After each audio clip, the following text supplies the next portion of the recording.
माझ्याशी माझ्या घरच्यांची इतक्या वाईट पद्धतीने वागला, मामा जीव घेण्याचा प्रयत्न केला, आता स्वतःकडे बघा, केवढा ताप आलाय तुम्हाला, केवढा त्रास होतोय, संपवाय सगळं. मी आजारी पडले नाहीये वेडे, मी स्वतःला आजारी पाडलाय. मी सारंगला प्रॉमिस केलं होतं की मी इथून निघून जाईल, आणि स्वतःला प्रॉमिस केलं होतं की काही झालं तरी मी इथून जाणार नाही, आणि तुमचा हनीमूनही होऊ देणार नाही.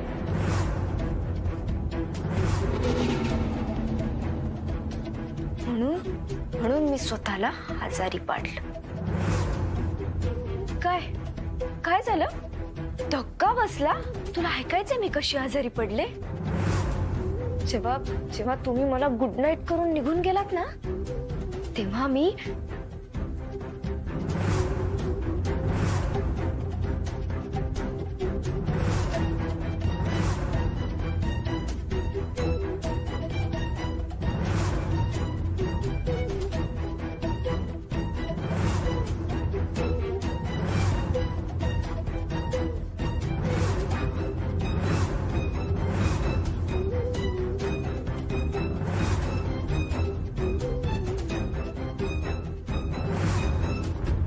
इथून जायला लागावं नाही म्हणून स्वतःला एवढा त्रास करून घेतला. याला प्रेम म्हणतात, अफाट प्रेम म्हणतात. आणि आता तुला कळलंच असेल की मी सारंगसाठी कुठल्याही थराला जाऊ शकते. ताई ह्यो घेवा काढू पाच जाते का मी काय हे? औषधी काढा आहे, वनस्पतीमधनं तयार केलाय. हा काढा प्यायल्यावर मला बरं वाटेल? होय, तुम्हाला बरं वाटन घ्या. मग मला बरं व्हायचंच नाहीये, नकोय मला ते. मी आता तेव्हाच बरी होईन जेव्हा सारंग माझ्या बाजूला बसून माझी काळजी घेईल, मला जीव लावेल. ते सारंग आणि मुक्ता कुठे गेले?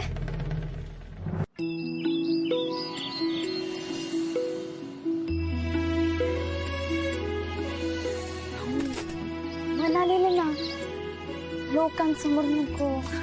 अगं पण इथे आसपास कोणीच नाहीये. तरी नको. झाडा पानांना डोळं नसलं ही जीव असतोय. हो वय मुक्ता, हे बघ मी तुझ्या जवळ आलो ना तर बघ त्या झाडांच्या फांद्यांनी ना यार शर्मेनं मानच खाली झुकवली. ए तिकडे बघ त्या नारळाच्या झाडावरून बघ ना, शर्मेनं 2-4 नारळ पडले यार. बरोबर बोलतेस तू. काय बोलताय? ऐक ना, मी काहीच करणार नाही. मला फक्त तुझ्यासोबत बसून हा निसर्ग, हा पाण्याचा मंद आवाज आणि ही शांतता अनुभवायची. हा क्षण मनावर कायमचा कोरून ठेवायचा. काय? काहीच बोलू नका. ही शांतता आहे ना, ती अनुभवा.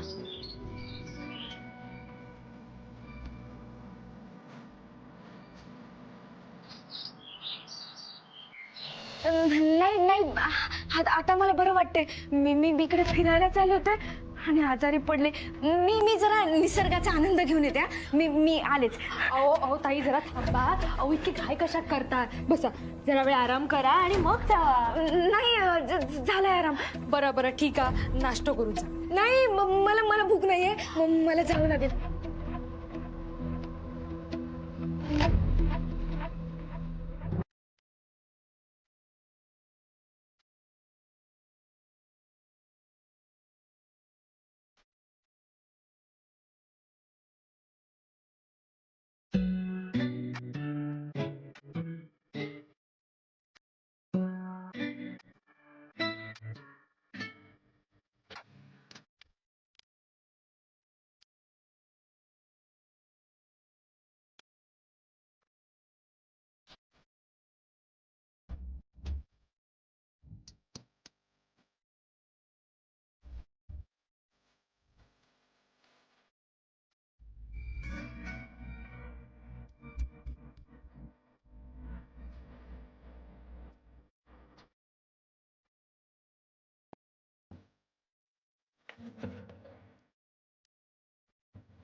Arya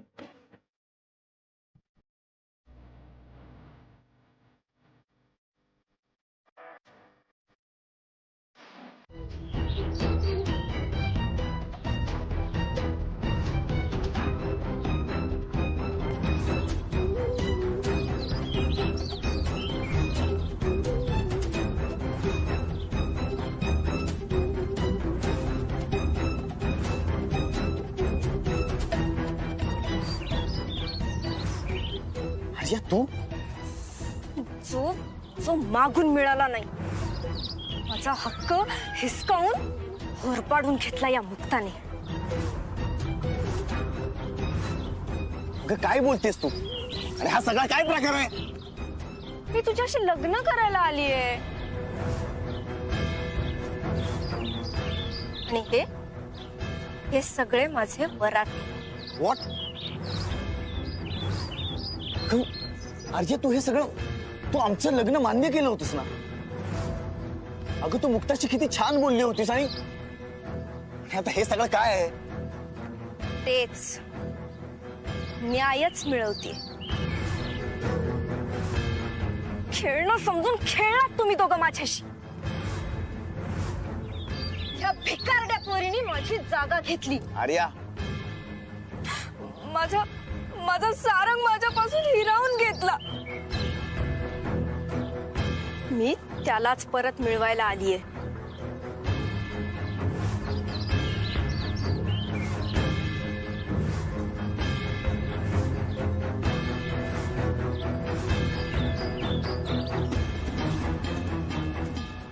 sure unbelievable Arya. म्हणजे ती भेट तो निव्वळ योगायोग नव्हता. तू आमच्या मागावर होतीस. अरे तुला आमचा ऍड्रेस कोणी दिला? घरच्यांकडनं भोळेपणाचं नाटक करून घेतलं असं. त्यांना तरी काय माहिती असं वागण.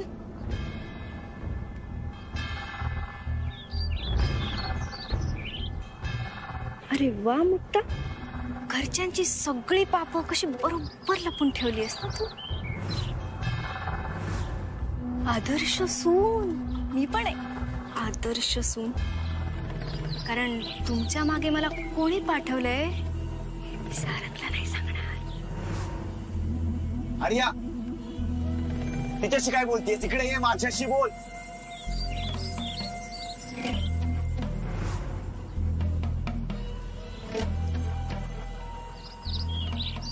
ठीक आहे बोल. तुझ्या ना ह्या माणसांना सांग की मुक्ताला सोड म्हणून.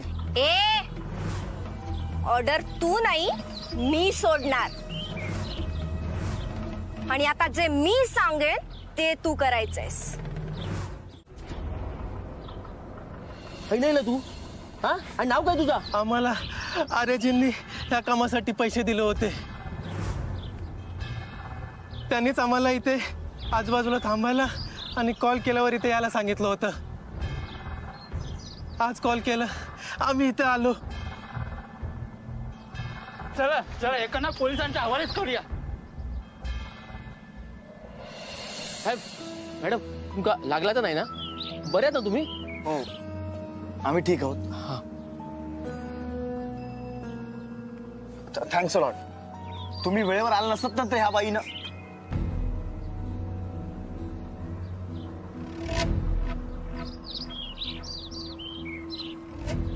अरे हे काय केलंस तू?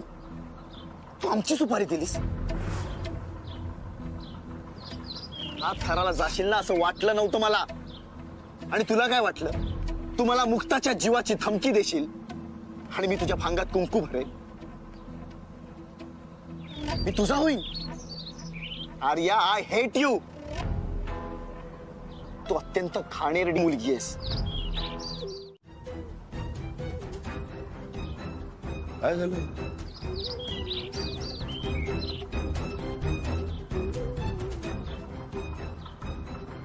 एक मिनिट.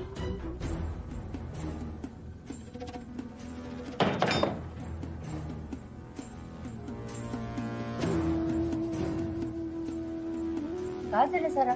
खर तर मुक्ताची इच्छा होती की जे काही घडलंय ना ते तुम्हाला सांगू नये म्हणून. पण मी म्हटलं नाही. खूप मोठी गोष्ट आहे आणि ती तुम्हाला सांगायलाच हवी. म्हणजे नक्की काय झालंय मला सांग सारंग. मला तर टेन्शन यायला लागलंय. तुम्हाला कोणी त्रास दिला का तिथे?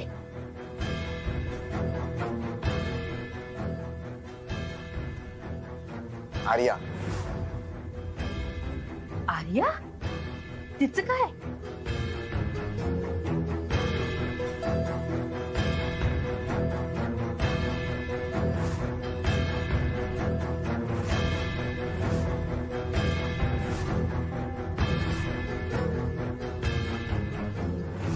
माझ्या भांगात कुंकू भर. आर्या, मी असं काहीच करणार नाही.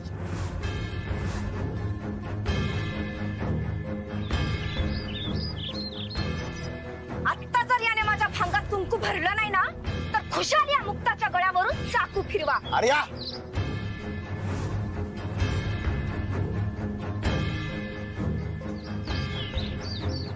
हे बरं झालं सारंग तू हे सगळं सांगितलंस. ते आर्याचं ना वाढतच चाललंय. मला वाटतं तुझ्या आई वडिलांना कळवायला हवं. आपण आत्ताच व्यसन घालायला हवी तिला. बरोबर आहे आई. पण कोकणातून इथे येतानाच त्या पेरेंट्सना कॉल केलाय, सगळं सांगितलं की ती कशी वागली. हा ते बरं केलं.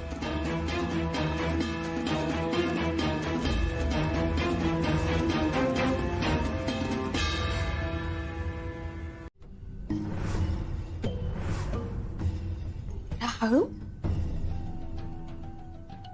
तुमची तळमळ समजू शकते. जरा हळू. काय कुणी ऐकलं तर तुमचं सगळं काळं कारनामं बाहेर येईल. आणि तुम्ही हनीमूनला माझ्यासोबत जे काय केलंय कळून द्यायचंय का सगळ्यांना? तुझं नशीब बलवत्तर आहे म्हणून वाचलीस तू. बघूया ना तुझं नशीब जिंकतं का मी जिंकतो ते. काय ना तुझी जीवनरेषा खूप मोठी आहे म्हणून प्रत्येक वेळेला वाचतेस तू. पण माझ्यामध्ये भाग्य बदलण्याची क्षमता आहे, ते कसब आहे. मी तुझं भाग्य बदलणार.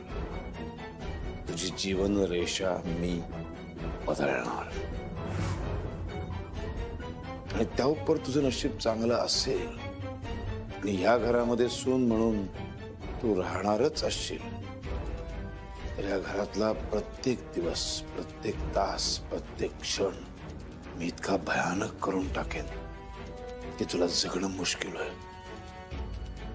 एक एक श्वास घ्यायला गुदमरशील तू आणि मग स्वतःची जीवनरेषा संपून टाकशील.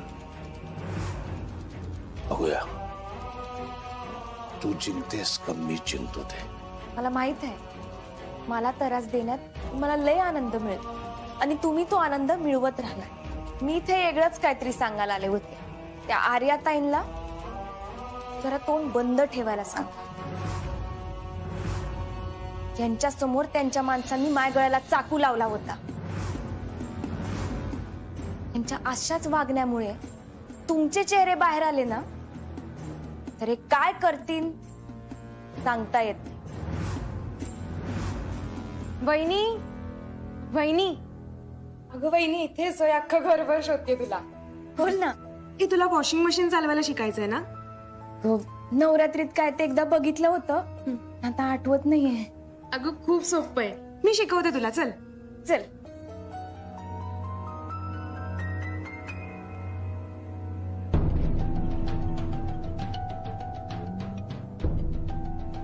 खरंच सांगते जरा हळू.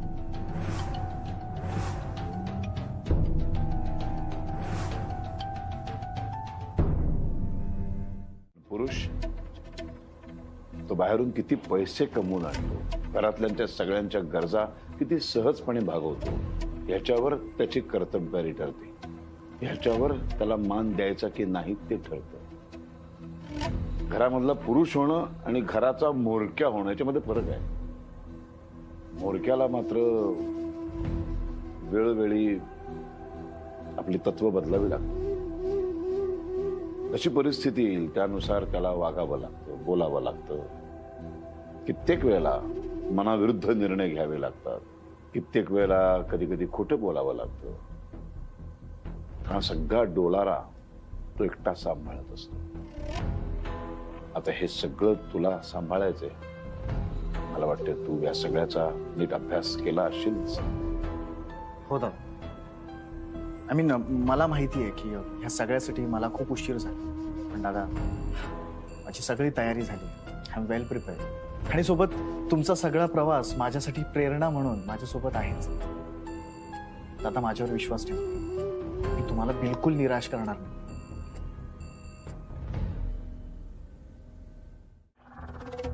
तिथून एक 8-10 किलोमीटर अंतरावरती पाण्याचा पाट वाहतो. ते पाणी तुला पाईपलाईन टाकून आपल्या शेत जमिनीपर्यंत आणायचं. ही फार मोठी जबाबदारी आहे, कारण हे जे मधलं प्रवास जो आहे पाईपलाईनचा, ते बऱ्याच वेगवेगळ्या शेतकऱ्यांच्या जमिनी येतात. तर त्यांच्याबरोबर ही पाईपलाईन टाकण्यासाठी त्यांची परवानगी काढावी लागेल. कधी कधी काही शेतकरी ऐकत नाहीत, आडमुठेपणाचं धोरण अवलंबतात. अशा वेळेला मग वेगवेगळ्या मार्गाने तुला त्यांच्याबरोबर डील करावं लागेल. साम दाम दंड भेद कुठल्याही मार्गाने. एक 3-4 दिवसांचं काम आहे. ही जबाबदारी मी तुझ्यावरती सोपवतो. हो दादा, मी पण ह्या कामासाठी खूप एक्साइटेड. काम कठीण आहे, खूप विरोध होईल, पण खचून जाऊ नकोस. काम तडीला. माझ्या मेहनतीने हा व्यवसाय एवढा मोठा केला की आज त्याचं एवढं भव्य स्वरूप तू बघतोयस. त्या सगळ्याला कारणीभूत ठरली ती मीटिंग. वडील गेलेल्या दुसऱ्या दिवशीची ती मीटिंग कारणीभूत ठरली. जर ती मीटिंग मी केली नसती आणि वडील गेले म्हणून दुःख करत बसलो असतो, परंपरा जपत राहिलो असतो, तर एखाद्या रस्त्यावरच्या एखाद्या कुठेतरी गल्ली बोळामध्ये फळं विकायला ते बसतात ना, तसा बसलो असतो मी. कळते तुला मला काय म्हणायचं. त्यामुळं तुला जर होळी महत्वाची असेल, लग्नानंतरची पहिली होळी, तर तू अवश्य होळीचा सण साजरा कर. दुसऱ्या दिवशी रंगपंचमी असते. तू आणि मुक्ता छान रंग उधळा. माझी काहीच हरकत नाही. मी जबरदस्ती अजिबात करणार नाही. पण मग मी जाईन. नाही नाही नाही नाही, तुम्ही नका जाऊ, मी जातो. आणि मला तुमचं म्हणणं पटलंय. संधी परत परत मिळत नसते. आणि दादा, मला स्वतःला सिद्ध करण्याचा हा जो चान्स तुम्ही दिलाय, तो मी नाही सोड. पण होळीचा सण तुला गमवावा लागेल. चालेल दादा, मी तयार आहे. यशस्वी भव. होळीची आग आतमध्ये घेऊन जा. असं काम करून दाखव की नगरकरांच्या पुढच्या 7 पिढ्या तुझं नाव काढतील. सारंगला अगदी आजच पाठवायला हवंय का? नाही, लग्नानंतर दोघांची पहिलीच होळी आहे म्हणून म्हटलं. जशी त्याची पहिली होळी आहे तसा व्यवसायाचा पहिला दिवसही आहे, हे मात्र विसरतेस. नाही, तसं नाही, पण मुक्ताच्या भावनांचा पण विचार करायला हवा ना आपल्याला. मला वाटतं मुक्ताच्या भावनांचा आपल्यापेक्षा सारंग जास्त चांगल्या पद्धतीने विचार करू शकतो. आपल्यापेक्षा तो तिला जास्त ओळखतो.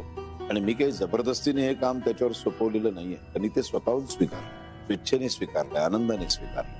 मुक्ताशी बोलून स्वीकारलं असेल कदाचित, नाही का? त्यामुळे नको काळजी करू. आता 2 दिवसापूर्वी माझ्याकडे आले होते दोघं. मला सांगत होते संपूर्ण घराची, व्यवसायाची जबाबदारी आता आम्हाला घ्यायची. जबाबदारी घ्यायची असेल तर हे सगळं करावंच लागेल. हो, पण होळीला घरातले सगळे एकत्र आहेत आणि फक्त सारंग नाही तर. वैजयंती, उगाच भावनिक होऊ नकोस. असे प्रसंग आपल्या दोघांच्या संसारामध्ये काय कमी वेळेला आलेत का? कितीतरी दिवाळी आणि दसरे मी घरामध्ये नव्हतो. तू मुलं वाट बघत असायच्यात माझी, है ना? या सगळ्या सणवारांचा मी त्याग केला ना, म्हणून हे सगळं वैभव मी उभं करू शकलो. मी आज हे वैभव उभं करू शकलो म्हणून हे मुलांना ऐकत मिळतंय. काहीतरी मिळवायचं असेल तर कुठल्या तरी गोष्टींचा त्याग हा करावाच लागतो. वाटतंय? नाही, बरोबर आहे तुमचं, पण तुमच्यासारखा विचार मला नाही करता येते. अरे बॅगच घेऊन आलास? हो, ठरवलंच आता. दादा, निघतो. पाया पडतो. रे उभा राहतो, बसून नको. ये, यशस्वी भव. नक्की यश मिळवशील, खात्री आहे. थँक्यू आईची. हो. यशस्वी काळजी घ्या. आलोच. तुम्ही पण काळजी घ्या. शेवटी सारंगला मुक्तापासून लांब केलंच, आणि फक्त यावेळेस नाही, प्रत्येक वेळेला त्याला तुझ्यापासून लांब ठेवणार. आता राहिला तुझा संबळ. या घरातल्या कामाची जबाबदारी मी चोख पार पाडीन आणि घरात बाहेर जाऊन पण काम करीन.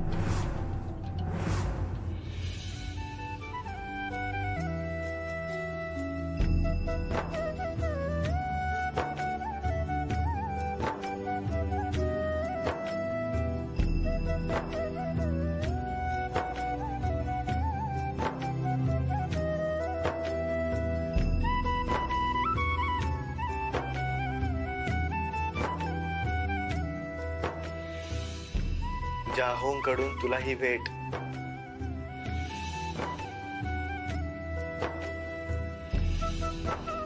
मला पण तुझी खूप आठवण येईल. खूप मिस करेन तुला मुक्ता.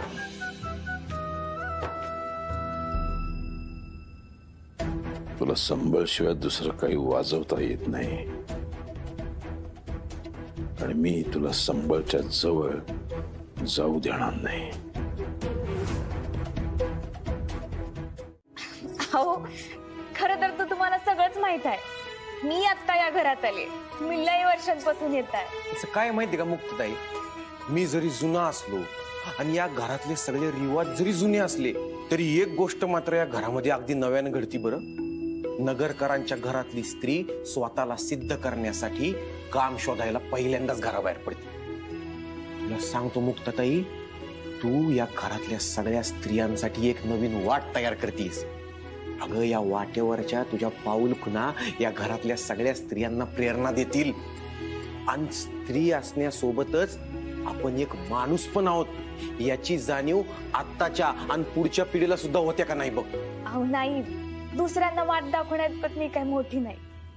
हा, पण मला एवढं मात्र वाटत की बायकांची ओळख फक्त आई, मुलगी, सून, बायको एवढीच नाही राहायला पाहिजे. हा, त्यांना स्वतःच पण एक नाव. माझं सुद्धा वजन वाढलं. मला आठवतात आपले ते डायटिंगचे दिवस. किती मज्जा मज्जा यायची. तुला आठवतात? मग पट्टी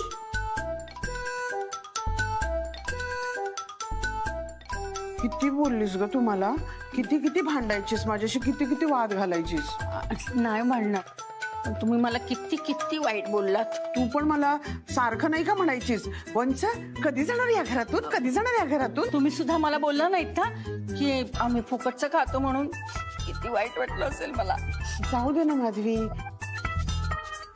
ऐक ना, आता हे बघ, आपण आता मागचं उकरून काढलं ना तर आपल्यात सारखी अशीच भांडणं होत राहणार. ते हवंय का तुला? ठीक आहे, आता आपण मागचं काहीच बोलायचं नाही. आपण ना पुढे जायचं. आणि पुढे मुक्ता आहे, त्यात आता आपली युती झालीये. तेव्हा आता आपण दोघींनी मिळून तिला घरातून बाहेर पडू द्यायचं नाही.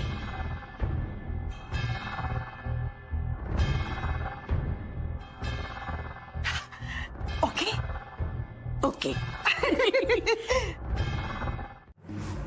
आणि बाहेर ऊन पण खूप आहे ना, तर डोक्यावर छत्री धरायला कोणीतरी लागेल. तो तूच चल. नाही, मी तुमच्यासाठी हेही केलं असतं, पण तुम्ही ज्या प्रकारे सांगताय ते पण तुमच्या वहिनीला, ते जरा मला चुकीचं वाटतंय.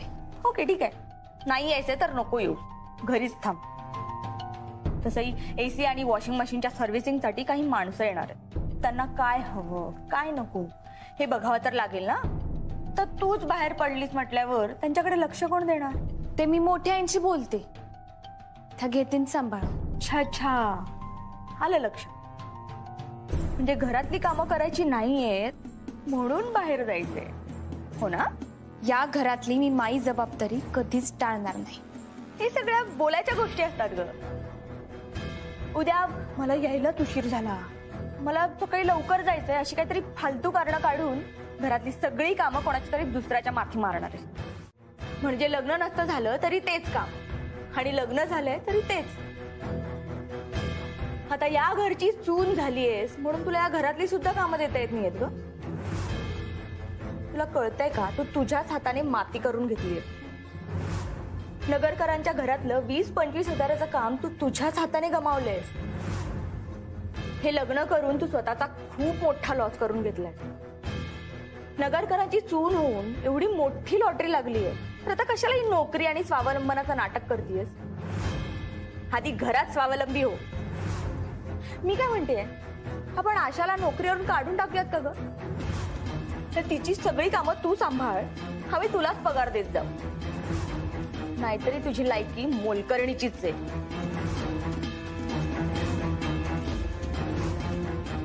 शी बघत काय बसलीयस? सगळी कामं आवरून घे. आणि तसंही ती माणसं येतीलच आता थोड्या वेळात. मुक्ता,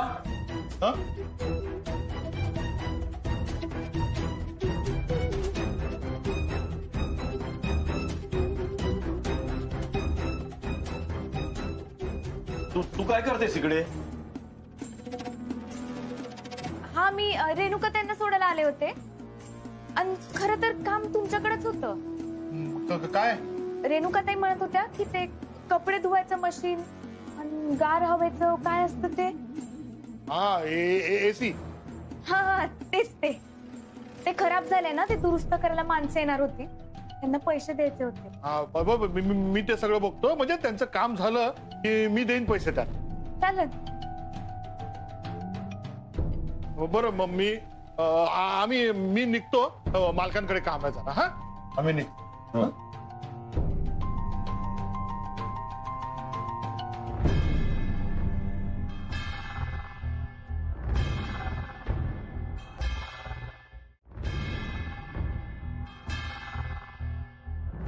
एकदा का चेक बँकेत जमा झाला की 11 लाख माझ्या हातात आणि तुमचे कमिशन तुमच्या खिशात. काय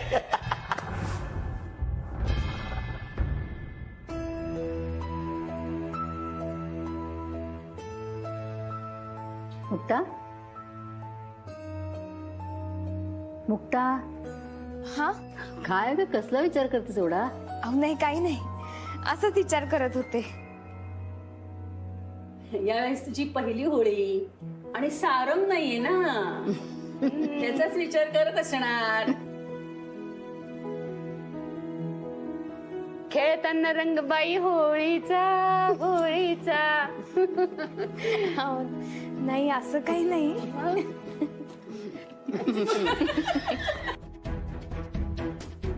ही त्या चेक बद्दल तर विचार करत नसेल ना? यांचा प्लॅन हिच्या लक्षात आला की काय? देवा, प्लीज प्लीज प्लीज, असं नाही काही झालं पाहिजे, नाहीतर ही मुक्ता काय आम्हाला सोडायची नाही.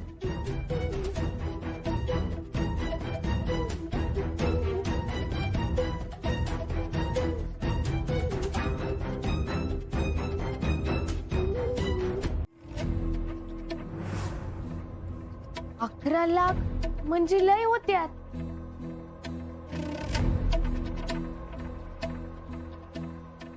बँकेमध्ये चेक टाकल्यावर पैसे कसे मिळतात?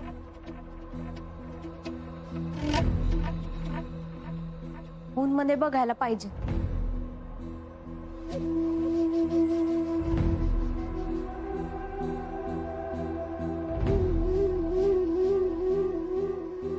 हा एक बँकेचा चेक आहे.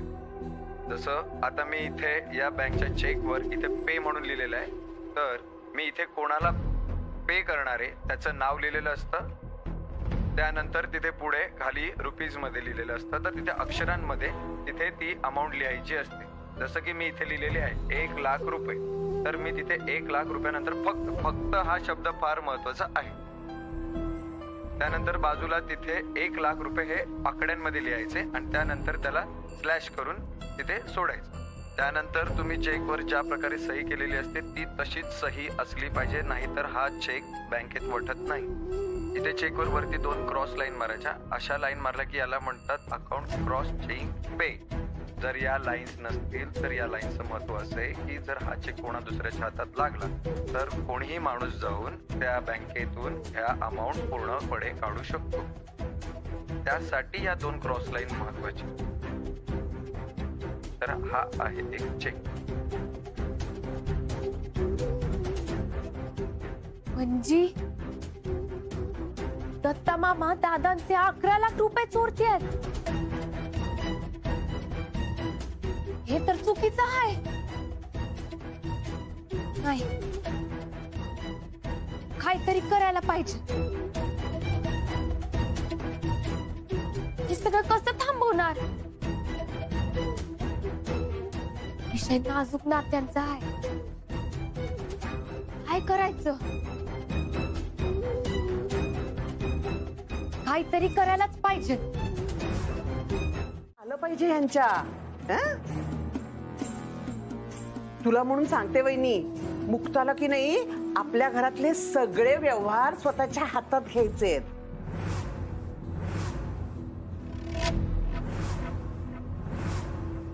काय ग सारड्यासारखी रंग बदलतीस? हा, आता कौतुक करतीस, लगेच अपमान करतीस. या घरात काही चांगलं चाललेलं तुला बघवत नाही काय ग? वाटलंच मला, तूही मलाच बोलणार ना. पण हिनी काय केलं माहितीये का तुम्हाला? काय केलं? आमचे हे काही चेक सही करायला म्हणून दादाकडे घेऊन गेले. तर ही दादाला सांगते चेक नीट बघा आणि सही करा. आता ही सांगणार हे सगळं दादाला का? माझा नवरा चोर वाटतो तुला? वंच वंच काय वंच? आताही आली ना लग्न करून या घरात. हा, अगं सुरवंटाचं फुलपाखरू होतं, घार नाही. तू घार व्हायला जातेस का? घारीसारखा एकत्रच पंजा मारायचा या घरावर. पण हे विसरू नकोस, या घरात तुझी मोलकरणी इतकी पण लायकी नाहीये.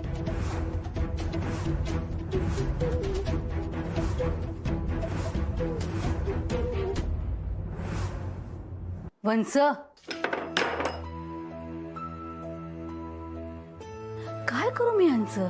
बघ कशी गेली. मुक्ता, तू त्यांच्या बोलण्याकडे नको लक्ष देऊ आणि मनावर तर अजिबातच घेऊ नको. तोंडाला येईल ते बोलत असतात त्या. पण चेकचं काय म्हणत होत्या त्या? काय झालंय? काही चुकीचं घडलंय का? तसं विशेष काहीच नाही. त्या ज्या म्हणत होते तसं काहीच नाही. त्यांनीच काहीतरी चुकीचा अर्थ घेतलाय. चुकीचं नाही, लय शानी आहे ती. जिथं तिथं आग कशी लावता येते ते पहिल्यांदा बघती.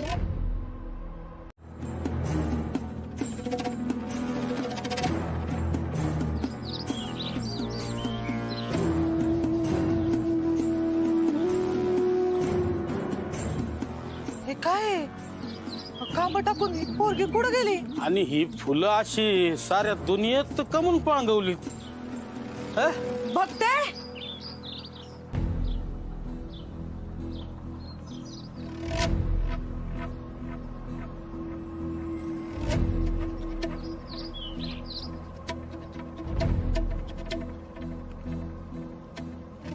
कुसुम, ए कुसुम, इकडे इकडे. काय हो? हे बघ, अगं हे बघ चिठ्ठी. भक्ती माया सोबत आहे, अजिबात काळजी करू नका. तिचं लय भलं झालंय. आशीर्वाद घ्यायला लवकरच जोडीनं येऊ. तुमचा लाडका जावई. अरे देवा, काय कोण घेऊन गेला आपल्या भक्तीला? कांता शेठ, त्या लांडग्याच काम आहे. सोडणार नाही मी तुला. हा, पण कशावर ना त्यानंच नेलंय. अगं त्याचाच तर डोळा आहे आपल्या भक्तीवर. भक्ती घरात नाहीये. तिला घरच्यांनी सगळीकडे शोधले पण ती कुठंच नाहीये. नीट शोधलंय का पण? अहो सगळीकडे शोधलंय मोठी आई. मला तर राहून राहून वाटतंय की त्या कांतानच तिला पळवलं असणार. हा? त्या लांडग्याचं लई दिवसापासून डोळ्या भक्तीवर, आणि आता मी घरात नाही ना तर त्याची हिंमत जास्तच वाढली असणार. अगं पण तू एकटी कशी काय जाशील आणि काय करशील एकटी? मी येते तुझ्यावरच. नाही नाही नको, मला तुम्हाला त्रास नाही द्यायचाय. ही शकत त्रास काय त्यात मुक्ता? अहो नाही, खरंच गरज वाटत नाही. आणि मला लवकर जायला पाहिजे. तो कांदा तिला घेऊन कुठे लांब नको जायला. तुम्हाला माहीत शपथ आहे, तुम्ही घरात कोणालाच सांगू नका. पण एकटी जाऊन तू काय करशील तिथे? कोणतरी बरोबर हवं तुझ्या. नेमका सारंग पण नाहीये आता. आपण यांना सांगूया का? ते त्यांची यंत्रणा कामाला लावतील आणि भक्तीला शोधून काढतील आणि त्या कांताला चांगलं वटणीवर आणतील. त्यांना सांग. नाही नाही नको, म्हणजे आता खरंच गरज नाही. आपण थोड्या वेळ थांबू. लई गरज वाटली तर मी स्वतःहून तुम्हाला सांगत. मग निदान पप्प्याला तरी बरोबर घेऊन जा. त्याच्याकडे गाडी आहे, तुला मदत होईल त्याची, आणि लवकर पोचशील तू. ठीक आहे, तुम्ही नका काळजी करू. येते.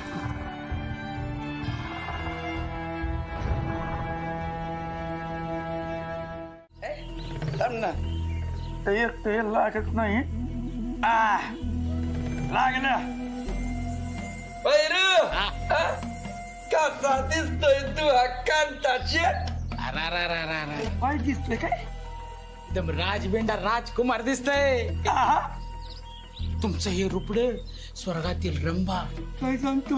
मेनका, अप्सरा डोळं फाडून तोंड वासून पाहत असतील. आणि आपल्या लेडीज तुमच्यावर फिदा झाल्या म्हणून सगळ्या लोकांचा जळपळाट होताच. तुला थांबा. थँक्यू कांता शेठ. तुम्हाला सांगतो बस बजेट संपलं. फोन झुला झुला झु झाला तो खाज मेला. दत्तगुरु नवरदेव तयार आहेत. चांगली गोष्ट आहे. आता माझं जरा नीट ऐक. मुक्ता इथून तिच्या घरी जायला निघालेली आहे. तिच्या गैरहजेरीत इथलं माझं काम मी फत्ते केलेलं आहे. पण ती जर का तिचे हजर झाली ना तर तुमच्या पत्त्या लागल्या म्हणून समजा. म्हणून काळजी घ्या आणि माझ्या प्लॅनचं वाटोळ करू नका. नाही ना, कसं वाटोळ होऊ देईन मी. पटकन लग्न उरकतो आणि झटकन भक्तीला गाडीत टाकून डायरेक्ट हनीमून. नाचू दे मग. मुक्ताला किती नाचायचे ते नाचू दे. झुला झुला झु झाला. तुझा काजू ठेव बाजूला. मागचे अनुभव जरा नीट आठवा आणि आवरा लवकर. आवडतो आवडतो. तो खाजू खाजूच मेला. हे भैरू, भक्ती तयार आहे का? जवळ जवळ तयारच आहे. पुन्हा जवळ तयार आहे ती फक्त माझ्या जवळ तयार राहिली पाहिजे. जवळ जवळ म्हणजे तोंडाला लाली पावडर फासायचं काम चालू आहे. असं सांग ना. चल चला.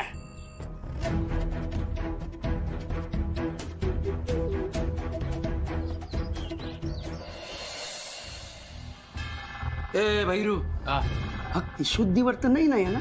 शक्यच नाही. विषय आहे का?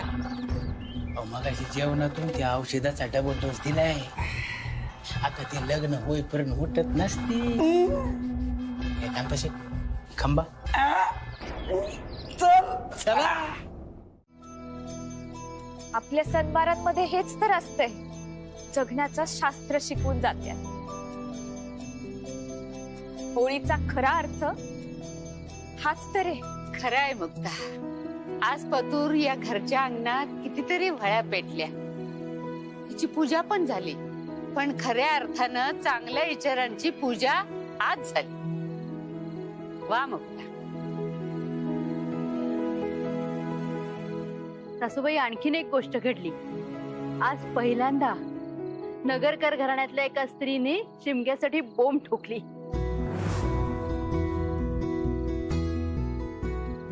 मुक्ता, ही साधी सुधी बोंब नाहीये. आकाशाला फाडून स्वतःची ओळख सांगण्याची ताकद आहे तिच्यामध्ये. ढोल ताशे नगाड्यांचा आवाज सुद्धा तिच्यासमोर फिका आहे. चला पुढची पूजा करून घेऊ.